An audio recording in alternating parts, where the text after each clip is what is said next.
Todo el movimiento del comunismo utilizó en su momento una serie de ideas con las que la gente se siente identificada para inculcar al público otras ideas no relacionadas para manipularlas. Por ejemplo, el hecho de que se asocie con el ateísmo y otras prácticas que eso conlleva, que no son necesarias para las ideas fundamentales del sistema del comunismo con las que la gente se identifica. Y es que todo lo hacen así. No pueden decir un discurso que todo sea falso, porque todos podrían reconocer su falsedad y su maldad. En lugar de ello, utilizan un discurso de realidades y verdades que resuenan verdadero para cualquiera de lo que lo escuche, para introducir maliciosamente en algunas ideas que nada tienen que ver con el original, sino que van direccionadas al condicionamiento del que escucha. Ese es el modus operandi de las religiones, la política y los medios. Lo mismo es el caso del comunismo. Este último utiliza una idea innata de todo ser humano de igualdad, solidaridad y paz para explotación y manipulación por medio del poder centralizado. Hemos visto que como medio de doctrina y control mental, este sistema global propaga la satanización o muchas veces ridiculización de símbolos, ideas y herramientas de desarrollo espiritual del individuo. En la idea del cristianismo romano, por ejemplo, sobre las enseñanzas originales de Cristo existe tanta manipulación que las originales casi no son escuchadas ni practicadas por casi ninguno de los círculos organizados del cristianismo. Hace poco leí un artículo donde algunos historiadores debaten que toda la historia de Cristo fue inventada por la aristocracia romana, pero ahí planteo esta pregunta. Si los romanos crearon en su totalidad la figura de Jesús alrededor del siglo II, ¿por qué existieron tantas ramas del cristianismo y escrituras contemporáneas a los originales que fueron perseguidas y ocultas por los mismos? Si un hombre en cuya vida se basa la vida de Jesús no hubiese existido, ¿por qué van a existir al menos 32 escrituras que fueron denominadas ilegales en el mismo tiempo en el que fue inventado? No tiene sentido a nivel cronológico ni lógico. Si fuese el caso, hubieran transcurrido al menos unos años después del invento inicial para que empiecen a aparecer las ramas esotéricas del mismo, y no viceversa. Algunas escuelas, como la del discípulo Tomás en India, incluso preceden el cristianismo romano. Todo lo tergiversan y luego crean tanta confusión alrededor de que del final el significado queda perdido. Nos quedan solo nuestros propios medios para discernir qué es real y qué es ilusión en todo este embrollo. En estos videos lo que hago es precisamente eso, exponer mi punto de vista como tesis para ver la respuesta como mi propio proceso interno de conocimiento. En el caso de los evangelios disque prohibidos de Jesús, él habla mucho acerca del reino de los cielos. Pero si googleamos The Kingdom of Heaven en inglés, nos encontramos con una película de Hollywood, donde expone la cara oculta de la religión organizada de las cruzadas, con una satanización del mensaje de Cristo. El nombre, por otro lado, me parece una crítica de la utopía judio-cristiana de Israel como tierra sagrada o reino de los cielos en la tierra, pero en realidad creo que al nombrar la película de esa manera es estratégico en la lucha contra la información que vale la pena saber y parte de lo que ocultan a plena vista sobre la histórica relación de conquista cristiana, judía y musulmana, especialmente entre el Imperio Británico e Israel. Pero pero eso es pantalla de humo sobre el concepto crucial del reino de los cielos. Creo que es esencial para empezar a comprender las escrituras cristianas y describe un estadio mítico de la conciencia donde no tiene necesidad alguna, es la paz interior. Y Jesús dice una y otra vez, el reino de los cielos está en tu interior, o el reino de los cielos está aquí y ahora pero no pueden verlo. Pero si uno busca información, en ese caso en inglés, The Kingdom of Heaven, que es la traducción directa de eso, y con la primera información que te topas es con lo de esa película y un sinfín de imágenes sangrientas de la misma. En español, tal vez te topes con eso de la película y también con mucha información ortodoxa de ese concepto, que también engaña un poco, o mucho. Hay que realmente indagar en diversas fuentes lo más genuinas posibles para profundizar en ese concepto del reino de los cielos. Se puede decir que esas ideas preceden la corriente de pensamiento de Lacan y Freud, porque ya en ese entonces, hace 2000 años, Jesús hablaba del concepto de falta y la búsqueda del ser humano en ese estadio mítico en el que se encontraba antes de nacer, antes de existir, antes de la formación del sujeto, al estado de la búsqueda del vientre materno. Jesús le llamó el reino de los cielos. Es como guiarnos hacia adentro de la conciencia para buscar eso que nos falta, para indagar en ese sentimiento que queremos evitar porque duele, y por eso nos podemos a buscar permanentemente formas de entretenimiento. No queremos verlo, pero está ahí la búsqueda insaciable del ser, un vacío que nunca se llena excepto por lo real. Es muy fácil decir que cuando tengamos una casa o un carro, o cuando uno encuentre una media naranja, o cuando tenga sus hijos o una familia propia, ya ese vacío no va a existir, estaremos completos, pero eso solo para posponer el tener que lidiar con eso. El vacío no se llena con ningún objeto de deseo, ese es el mensaje de los Budas. Y es un mensaje tan verídico y palpable que lo vivimos día a día. Voy a hablar un poco del concepto del chivo expiatorio porque es un concepto fundamental en estos temas de digamos, fortalecer el discernimiento entre lo que nos muestran y lo que nos puede ayudar en nuestro camino. El chivo expiatorio, o en inglés scapegoat, es un fenómeno que ha estado presente en el inconsciente colectivo durante miles de años, con su origen en los pueblos primitivos que empezaron a efectuar sacrificios, especialmente de cabras, ovejas y corderos, generalmente con la excusa de creer que eso nos pondrá del lado bueno de los dioses. Muchas veces estos sacrificios se extendían a seres humanos, incluyendo especialmente mujeres y niños.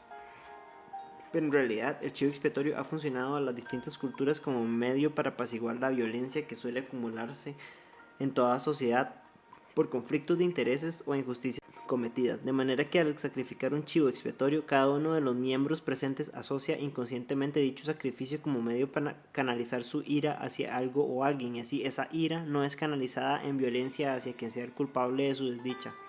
Como en los pueblos primitivos, cuando se sacrificaba a una víctima aleatoria, muchas veces una mujer o un niño, y de esa manera se saldaban los pecados de toda la tribu, de manera que incluso los que habían cometido algún crimen eran perdonados, y los que no habían cometido ningún crimen ni nada. De esa manera se mantenía la paz, incluso más que en lo que se mantenemos actualmente, que son chivos expiatorios mandados por la élite. Las distintas culturas han desarrollado diferentes formas de canalizar la violencia con el arquetipo del chivo expiatorio. Por ejemplo, hay tribus rivales que resuelven sus conflictos en una batalla cada cierto tiempo periódico, hasta que alguien muera. Entonces termina la batalla y se respeta el ganador. De esa manera, un único individuo paga el precio de los pecados de toda una tribu. Por así decirlo, esto no solo mantiene la paz entre las dos tribus, sino que lo hace dentro de la misma tribu por el mismo mecanismo inconsciente que conlleva el chivo expiatorio, quien recibe la proyección de quien paga por toda injusticia. El hecho de que el chivo expiatorio sea un inocente de los conflictos que justifican su sacrificio es un concepto clave en el mismo. Esto debido a que si alguien es culpable de algo que merece su muerte según la moralidad en vigencia, la gente no proyecta sus conflictos inconscientes en el mismo, o al menos lo hace de un grado mucho menor, ya que la razón por la que se sacrifica es justificable por los actos que él mismo cometió. Pero si el sacrificio es de un inocente, cada individuo proyecta toda culpa en el mismo. Esto sucede porque por efectos de disonancia cognitiva, cada involucrado u observador del sacrificio debe justificarse ese acto de alguna manera a sí mismo para poderlo efectuar, apoyar o permitir. Esto me lleva al caso del cristianismo, cuya doctrina sostiene que el sacrificio del inocente Jesús, el Nazareno, sucedió como medio para limpiar los pecados de la humanidad. O como usualmente se dice, Jesús murió por nuestros pecados. Así, desde el punto de vista político, Jesús fue el supremo chivo expiatorio, que se ha utilizado como tal durante más de 2 milenios. Pero el concepto de Jesús murió por nosotros es mucho más profundo de lo explicado bajo el concepto de chivo expiatorio, ya que entramos en el mundo de la conciencia en sus múltiples dimensiones. Menciono múltiples dimensiones porque ese aspecto tiene un impacto gigantesco en el inconsciente de la humanidad, en varios niveles, por así decirlo.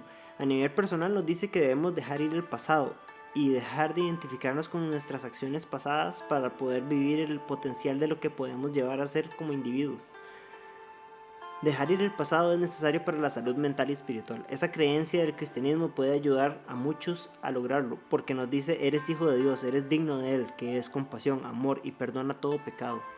Otro nivel es el del colectivo. Vivimos en un mar de pensamiento en el que el pensamiento y la acción de un individuo tienen un impacto en todos, ya que estamos interconectados. Cuando alguien siente dolor, desesperanza, miedo u otros estados negativos de conciencia, esa es la cualidad de energía que se está aportando a la humanidad. Y el sufrimiento del mundo entero es mayor debido al sufrimiento de uno solo. Cuando un ser deja ir su propio sufrimiento y su energía es puro amor, que es la esencia del ser, el sufrimiento de la humanidad entera es menor debido a ese acontecer. Como dijo Francisco de Asís, toda oscuridad del mundo no puede extinguir la luz de una sola vela, que según mi comprensión es la expresión metafórica para todo el sufrimiento del mundo. No puede manchar el amor de un solo ser que lo ha reconocido. Y es que el amor trasciende la muerte. Jesús deja ir su propio pasado en la cruz y logra el reconocimiento de la verdad suprema, lo que algunos llaman el segundo nacimiento, la iluminación, la conciencia búdica, etc. Así que por derecho es un maestro de la humanidad, un Buda, cuyo impacto trasciende la curvatura del espacio-tiempo, porque precisamente de eso es lo que se toma conciencia. Ese es el nivel trascendental en el que vemos la existencia como un todo, donde todo como lo expresó Schrödinger, el número total de mentes es una sola. Podemos empezar a comprender el concepto de que el espacio-tiempo es una construcción ensoñada. Desde ese punto de vista, Cristo no fue un hombre que murió hace 2 milenios, sino que es una parte de cada uno de nosotros, en el presente, que ha despertado a su verdadero ser. Es una luz en el corazón de todo ser viviente, que tiene el poder de iluminar toda oscuridad, todo sufrimiento, todo pecado dentro de cada uno. Si permitimos que la luz manifestada en esa voz interior sea nuestra guía. En otras palabras, hoy en día cada uno tiene la capacidad de escuchar su voz interior con mayor claridad gracias al hombre que hoy llamamos Jesús o Yeshua, y esa voz es la del Cristo interior. Pero en realidad no es una voz que se escucha en palabras,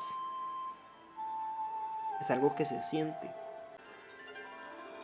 La razón por la que hablo de esto es porque eso es lo que ha hecho la iglesia cristiana proveniente de Roma, mostrar a Jesús precisamente como chivo expiatorio. En Juan 18:14 leemos: Caifás fue quien le dijo a los otros líderes judíos: es mejor que un hombre muera por la gente, dejando claro el plan de utilizar un chivo expiatorio como método conocido ya hace 2000 años para calmar la violencia que se estaba acumulando en Jerusalén en el primer siglo en forma de revolución contra Roma y la jerarquía sacerdotal judía del momento. Este concepto de Jesús como chivo expiatorio de la humanidad es la punta del iceberg del significado de ese acontecimiento, y de esa manera se degrada el arquetipo espiritual del Mesías a su más bajo nivel, teniendo en cuenta que, hablando de la conciencia, los niveles superiores se encuentran en las profundidades, no en la superficie. Utilizando el conocimiento que se tiene sobre el efecto del chivo expiatorio, la crucifixión de Jesús ha sido utilizada durante milenios como un dispositivo más para calmar la violencia de las masas. Dentro del contexto de la matriz de información falsa con la que sostienen el paradigma mental actual, es necesario empobrecer al ser humano, humillarlo y mantenerlo ignorante, porque de otra manera no se podría manipular y controlar las masas como se ha venido haciendo hasta hoy en día.